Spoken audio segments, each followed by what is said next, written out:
This LOS is distinguished between the market value and book value of equity securities.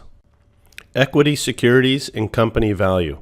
The market value of the company's equity reflects the collective and differing expectations of investors concerning the amount, timing, and uncertainty of the company's future cash flows. So remember, market capitalization is market price times the number of shares outstanding. Okay? Rarely will book value and market value be equal.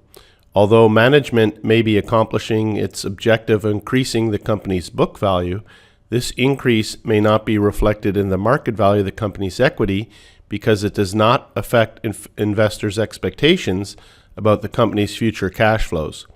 A key measure that investors use to evaluate the effectiveness of management in increasing the company's book value is the accounting return on equity.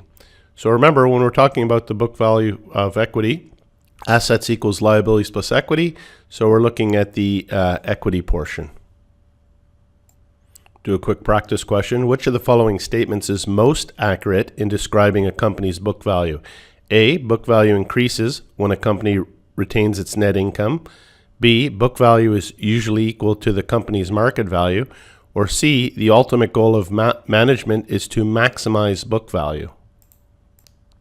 Okay, this question should be fairly easy. A is correct. A company's book value increases when a company retains its net income.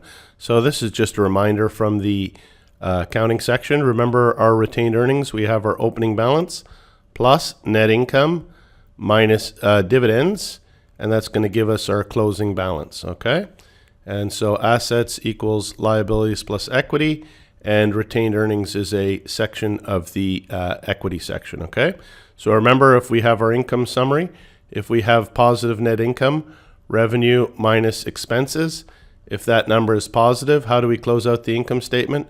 We're going to debit the income summary and credit retained earnings. Okay, so that's an easy one. Company's book value increases when a company retains its net income. Quick little accounting review for you. Book value is usually equal to the company's market value. No, that's not right. And the ultimate goal of management is to maximize shareholder value. Okay, how do we maximize shareholder value? It's by increasing the stock price.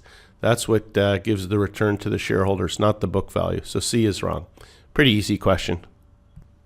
Another practice question. Calculate the book value of a company using the following information. Number of shares outstanding, 100,000. Price per share, 52 euros. Total assets, 12 million euros. Total liabilities, 7.5 million euros. And net income, 2 million euros. The book value of the company is A, 4.5 million euros. B, 5.2 million euros. Or C, 6.5 million euros. Okay, this one's fairly easy. A is correct. The book value of the company is equal to total assets minus total liabilities, which is 12 million minus 7.5 million, 4.5 million. Okay. Now, if you added the net income, you would have had the 6.5 million, which is C. That's not correct. They're not telling about transactions during the year that occurred, like adding the net income to the retained earnings and subtracting dividends. They're just giving you straight out the assets and liabilities in this case. Okay. And you can see the number of shares outstanding, the price per share, that would be used to calculate the market capitalization, which would be 5.2 million. Okay, and so B is incorrect if you did the market value. Another quick practice question. Which of the following statements is least accurate in describing a company's market value?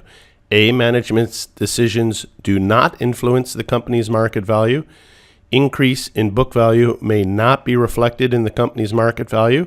Or C, market value reflects the collective and differing expectations of investors. Okay, this one is looking for the least accurate, so you're looking for the false. So turn these into true or false questions.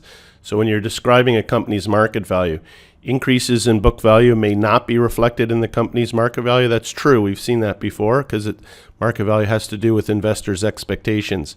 Market value reflects the collective and differing expectations of investors. Yeah, absolutely.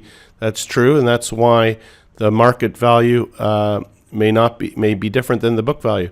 And so that means A is false. Management's decisions do not influence the company's market value. That's false. A company's market value is affected by management's decisions. Management's decisions can directly affect the company's book value, which can then affect the market value. Okay? And one last practice question to finish this LOS. A company with 20 million shares outstanding decides to repurchase 2 million shares at the prevailing market price of 30 euros per share. At the time of the buyback, the company reports total assets of 850 million euros and total liabilities of 250 million euros. As a result of the buyback, the company's book value per share will most likely A, increase, B, decrease, or C, remain the same. Okay, that's correct. If you thought to yourself, I've seen this question before, you have. It's from the corporate finance. And that's how I wanted to finish this LOS, by reminding you that you have seen concepts on book value of equity in the corporate finance section. So this whole LOS should have been fairly easy, okay? So if we just go through this, the book value of the equity, we had 850 million in assets minus the 250 million in liabilities. That gives us 600 million in equity. We divide that by the 20 million shares, and we've got a 30 euro per share book value, okay? Now we're going to repurchase 2 million shares, so our shares is going to go down 20 million minus the 2 million is going to go down to 18 million shares after the buyback, and we're buying those 2 million shares times that 30 euro market price. So you can see the market price is the same as the book value, so we know where this is heading. The correct answer is going to be C, remain the same if we remember our corporate finance. But we're going to purchase those shares. 2 million times 30 euros equals 60. So we're going to redo our book value. We know that now the numerator is going to be 600 million euros minus the 60, and that's going to equal 540. And we're going to divide by the new number of shares, which was the 20 million minus the 2, which is 18. So 540 divided by 18 equals 30 euros per share again, okay? So then I put here in bold red, just a reminder, this is from the corporate finance section. If the prevailing market price is equal to the book value per share at the time of the buyback, book value per share is unchanged. So just a little review from the corporate finance to finish this LOS on the difference between market value and book value of shares. And that's the last slide for this LOS. Thank you.